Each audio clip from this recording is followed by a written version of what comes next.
ពួកយើងចូលលោកចូលស្អីគេរបស់អីនោះអានស្អីគេប្រងព្រាបពេញមេឃហ្នឹង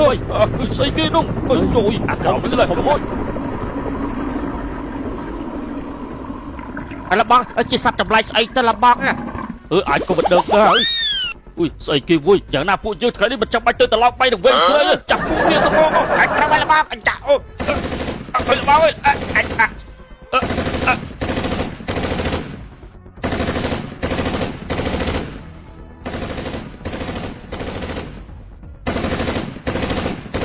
ាយ៉ាដូចមិនស្រួលទេនេះជារបស់ស្អីទៅជារបស់បិសាចទេឆាប់រត់ទៅបាក់ដៃឆាប់បាញ់ពួកវាទៅដៃអូននៅវិញស្រីស្អីគេនឹង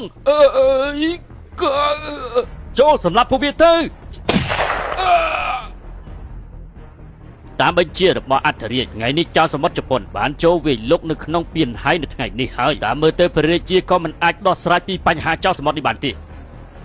បន្ទាប់មកគឺឪពុករបស់ខ្ញុំម្ចាស់សេនាប្រមុខសាវប៉ែធានក្រុមការដឹកនាំរបស់ព្រះអង្គគឺអាចចាត់ការជាមួយចៅសមុទ្របានពាក់កណ្ដាលពេលនោះប្រជារាស្ត្រច្បាស់ជារស់បានសុខសាន្តជាមិនខាន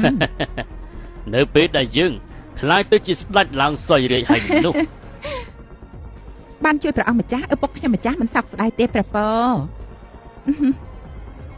នាងពិតជានិយាយពីរោះណាស់មានដំណឹងបន្ទាន់ឆាប់និយាយព្រាមមកព្រះអង្គឆាប់និយាយមកក្រុងពីមហៃខ្ទេចមែនទេមិនមែនចឹងទេព្រះអង្គក្រុមពួកចៅសមុទ្រទាំងអស់នោះត្រូវបរាជ័យនៅក្រុងពីមហៃហើយក្រាបទូលរឿងរ៉ាវវាយ៉ាងម៉េចឯងឆាប់និយាយព្រាមមកកណាស់ថ្លៃផ្សាយរឿងរ៉ាវគឺវាចេះ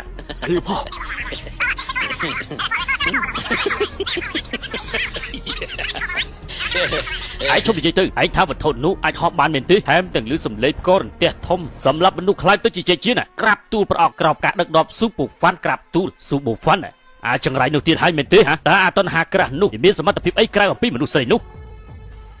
ព្រះអង្គម្ចាស់បន្តមកទៀតតើពួកយើងគួរធ្វើយ៉ាងម៉េចធ្វើយ៉ាងណាក៏ដោយត្រូវតែចាប់ខ្លួនព្រះរាជាឲ្យបានពួកឯងឆាប់សរសេរសម្បត្តិនាំសារឲ្យទៅកាន់នគរហ្វុងសូភ្លាមទៅបញ្ជូនមនុស្សដែលមានសមត្ថភាពដើម្បីមកទីនេះសហវិជាគុណជាមួយនឹងមហាសង្ឃយើងយុទ្ធសាស្ត្ររបស់ព្រះអង្គម្ចាស់នេះណាមិនយូរមិនឆាប់ទេរាជបល្ល័ង្កនេះនឹងខ្លាយទៅជារបស់ទ្រង់ជាមិនខានមិនយូរមិនឆាប់ទេទីនេះខ្លាយទៅជារបស់យើងគ្រូការចៅសមុទ្រជប៉ុនត្រូវបានកម្ចាត់ព្រះអង្គបានធូរចិត្តខ្លះហើយចៅព្រះអង្គមាននៅចាំការសន្យាជាមួយរាជបុត្រថ្លៃរាជដែរហើយឯងនិយាយអីគេហ្នឹងយើងជាព្រះរាជាគាត់ហ្នឹងមិនសំជាមួយយើងទេ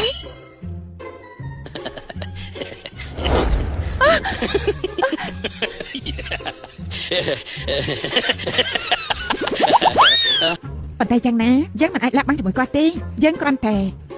យើងចង់ឲ្យប្រជារាស្ត្រស្គាល់ពីសង្គ្រាមបានហើយតែវិញចាស់យើងរវល់ណាស់និយាយអញ្ចឹងបើសវនកម្មថ្ងៃទី1គឺត្រូវតែងតាំងព្រះមហេសីឡើងសារីពាក់ព័ន្ធនឹងរាជវង្សជ័យក៏មើលស្រែអសោះអញក៏ដឹងថាការបើកប្រជុំសវនកម្មនេះវាជារឿងសំខាន់គឺត្រូវតែបង្ហាញពីអំណាចរបស់ព្រះរាជាដើម្បីគ្រប់គ្រងទឹកដីទាំងស្រុងមិនអាចគិតពីរឿងផ្ទាល់ខ្លួនទេណាព្រះអង្គម្ចាស់មិនល្អទេព្រះនាងហ្វុងសូបានដឹកនាំរាជទូតមួយចំនួនទៅកាត់ប្រាសាទហុកឡៅហើយដល់កៅចៅរបស់យើងយ៉ាងម៉េចលោកនិយាយមកយើងអ្នកគ្រប់គ្រងគឺជាស្ដេចស្រីពួកគេមិនចង់ចូលគាល់ព្រះអង្គទេពួកអាចង្រៃនេះហ៊ានបង្កប់បញ្ជាណាយើងបាច់ចង់ដឹងថាណាត់ទៅដល់ថ្លាប់ធំធ្វើនេះវិស័យព្រះអង្គ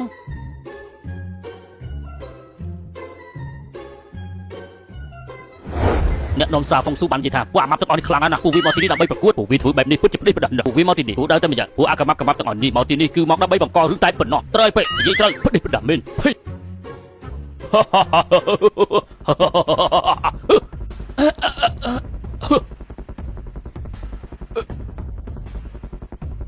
អាពូបាយ៉ាងម៉េចអីមួយបោះគ្រីវិញនប់អញទៅពេកទីនេះវាអាដាមគឺខ្លាហាត់ជានៅទៀតទេចូលមកពួកឯងថ្លាន់ធំ